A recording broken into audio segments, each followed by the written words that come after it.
අයිබෝවන් සුබම සුබ සතියක් ප්‍රාර්ථනා කරනවා. අදත් මාව බලන්න එකතු වෙලා ඉන්න ඔයගොල්ලෝ හැමෝටම ඔයගොල්ලන්ට අනිවාර්යෙන්ම මතක ඇති නරඹුම් වාර මිලියන ගණනක් පසු කරපු මගේ පරිප්පු කරිය. ඔන්න ඉතින් ඒක බලපු ගොඩක් අය ඊළඟ තවත් දෙයක් තමයි අනේ කිරි දාන්නේ නැතුව පරිප්පු හදන්නේ කොහොමද කියලා දෙන්න කියලා. ඔන්න අද මං ලෑස්ති වෙන එකට අපි බලමු පොල් කිරි නොදා කොහොමද රසම රසට පරිප්පු හදාගන්නේ කියලා.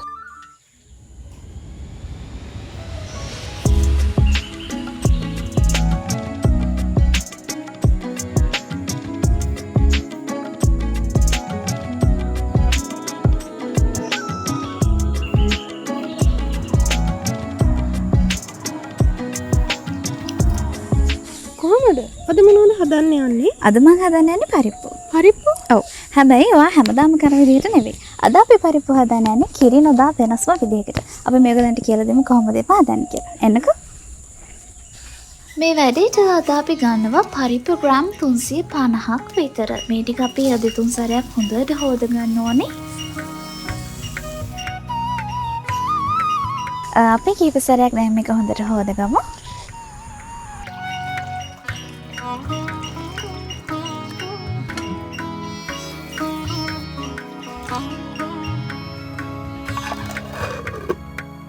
අද අපිට මේකට ඕනි වෙනවා ලොකු ලුණු ගෙඩි දෙකක්. ඒත් එක්කම අපිට ඕනි වෙනවා මිරිස් කරල් දෙකක්. ඊළඟට අපි ගන්නවා සුදු ලුණු ගෙඩියක්. ඊළඟට අපිට ඕනි වෙනවා තක්කාලි ගෙඩියක්.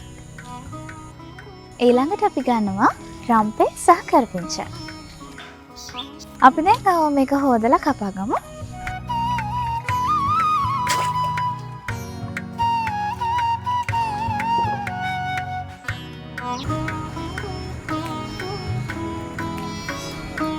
ඊළඟට මධ්‍යම ප්‍රමාණයේ ලොකු ලුණු ටික මම හීනියට කපා ගන්නවා. රතු ලුණු එකතු කරනවා නම් වඩාත් හොඳයි. සුදු ලුණු බික් 3ක් විතර අරගෙන සුද්ධ කරලා ඔන්න අපි හීනියට කපා ගමු. ඊළඟට අපිට කරන්න තියෙන්නේ අමු මිරිස් කපා ගන්න එක. පරිප්පු වලට ගැලපෙන විදිහට අපි අමු මිරිස් ටික කපා ගමු. ඊළඟට අපි තක්කාලි එකතු කරගන්නවා. පොල් කිරි පාවිච්චි කරන්නේ නැති හින්දා තක්කාලි වලින් මේකට හොඳ රසක් ගන්න පුළුවන්. රම්පේ කරපිංචා එතකම මට අදෝන කරන 3-5 වේලුණු මිරිස් ඔක්කොම ලෑස්ති කරගෙන තෙල් ටිකකුත් අරගෙන ඔන්න අපි වැඩේ පටන් ගන්න යන්නේ. මුලින්ම අපි මේකට එකතු කරගමු අබ තේ හැඳි භාගයක්.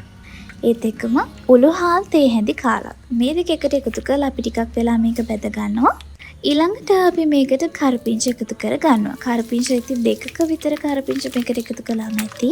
ඒත් එක්කම රම්පෙත් ඔන්න මං අතින්ම කඩලා එකතු කර ගන්නවා. ටිකක් මේ ටික ඔක්කොම එකට බෙදුනට පස්සේ අපි දැන් ලුණු ටික ඇතුළේට දාගමු. ඊළඟට අපි එකතු කරගන්න හදන්නේ කපාගත්ත සුදු ලුණු ටික. ඒත් එක්කම වේලුණු මිරිස් ටිකත් එකතු කරලා අපි මේක හොඳින් හැඳි ගා ගන්නවා. ඊළඟට මම එකතු කරන්න යන්නේ කුරුඳු. කුරුඳු එකතු කරාම හරියම සුවඳයි. ඔන්න ඉතින් ඒත් එක්කම අපි ඊළඟට මිරිස් කුඩු තේ හැන්දක් වගේ එකතු කරගන්නවා. ඊළඟට අපි අමු 3-5 තේ හැඳි භාගයක් විතර එකතු කරගන්නවා. ඊළඟට මම කහ කුඩු තේ හැඳි කාලක් ඔන්න දැන් මේ වෙලාවෙදි එකතු කරගන්නවා.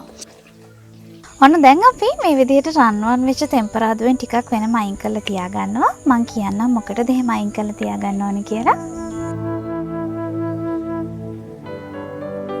මං චුට්ටක් මේ විදිහට ටෙම්පරාදුව පොඩ්ඩක් කර වෙන්න දුන්නා. මොකද එතකොට තමයි පරිප්පු වල රස වැඩි වෙන්නේ. ඔන්න ඒක රහස. මේ වෙලාවෙදී අපිට පුළුවන් පරිප්පු ටික මේකට එකතු කරගන්න. ඊළඟට හොදගත්ත පරිප්පු ටික හිම්මම දාලා අපි හොඳට මේ ටික කලවම් කරගන්නවා. අපි දැන් මේ විදිහට හොඳට හැඳි ගා ගන්න ඕන.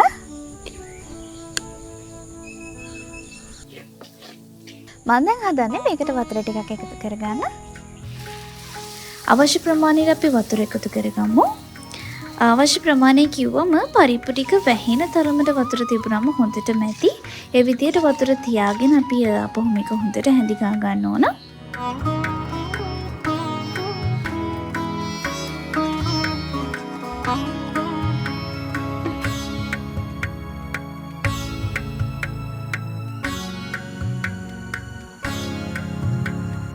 විනාඩි කිහිපයකට පස්සේ ඔන්න හොඳට බොබුල දාලා මේක හිදෙන්න පටන් අරගෙන තියෙනවා.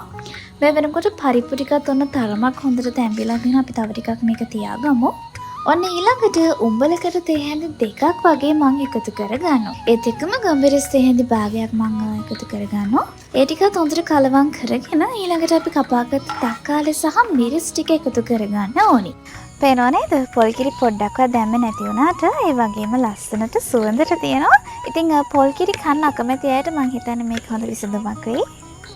ඔන්න දැනටම පේන විදියට හොඳට තෙල් පෑදිලා තියෙනවා. අපි දැන් අවශ්‍ය ප්‍රමාණයට ලුණු එකතු කරගමු. පේනව නේද? තක්කාලි වලින් තමයි රසය පාට ඔක්කොම වෙනස් වෙලා තියෙන්නේ. ඉතින් වෙනසකටත් එක්ක ඔන්න තක්කාලි එකතු කරලා පරිප්පු හදලා බලන්න හරිම රසයි. ඔන්න මේ වෙලාවේදී අපිට පුළුවන් අපි අර පැත්තකින් අයින් කරලා තියාගත්ත ටෙම්පරාදු කොටස පරිප්පු එකට එකතු කරලා පරිප්පු එක තවත් ලස්සන කරගන්න. ටෙම්පරාදුවෙන් අපි අයින් කරලා තියාගත්ත කොටස ඔන්න මේ වෙලාවේදී එකතු කරගන්නවා. මම එහෙම කරේ පොල් තෙල් ඉතුරු කරගන්න පොඩි විසඳුමක් විදියට. මොකද මේක දෙපාරක් අපි ටෙම්පරාදු කරගන්න කියත් අපිට තෙල් චුට්ටක් වැඩිපුර යනවා. ඉතින් ඒකත් මම හිතන්නේ මේ වෙලාවේදී මේ කාලෙදී ගෘහණියන්ට ගොඩක් වැදගත් වෙයි. ඉතින් ගොඩක්ම හින්ද ගන්න නැතුව අපි හොදි ටිකක් තියාගෙන මේක ලිපෙන් බා ගන්නවා. පලාතම සෝදා යන මේ විදියට පරිප්පු හදුවම අනිවාර්යෙන්ම හදලා බලන්න. අද අපි මේක කන්න යන්නේ ඉන්දියාප්පත් එක්ක. අපි කාලම බලමු කොහොමද කියලා. ඔන්න ඉතින් ওই විදියට තමයි ඔයගොල්ලෝ ගොඩාක් අය ඉල්ලපු වීඩියෝ එක මම අරගෙන ආවේ. පොලිකිරි නොදා කොහොමද පරිප්පු හදන්නේ කියලා. ඔන්න ඔය විදියට තමයි හරිම ලස්සනට හරිම රසට අපි පරිප්පුවක් හදාගත්තේ. අපි කාලා බලමු රස කොහොමද කියලා. ඉතින් ආදරණීය ඉල්ලීමක් තියෙනවා අපේ YouTube නාලිකාව subscribe කරන්න. ඒත් එක්කම ඔයගලන්ට පුළුවන් Facebook, TikTok, Instagram මේ තුන හරහාම අපිත් එක්ක එකතු වෙලා අපේ updates ඔක්කොම දැනගන්න.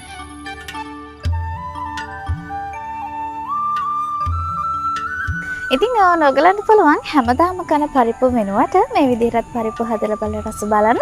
ඒ විතරක් නෙවෙයි අනිවාර්යයෙන්ම අපිටත් කමෙන්ට් එකක් දෙන්න කොහොමද රස කියලා. ඉතින් අදට ගිහින් නම් ලබන සතියේත් අපි අලුත් වීඩියෝ එකකින් හම්බ වෙනකම් සතුටින් පරිස්සමින් ආදරෙන් ඉන්න. සුබ දවසක්.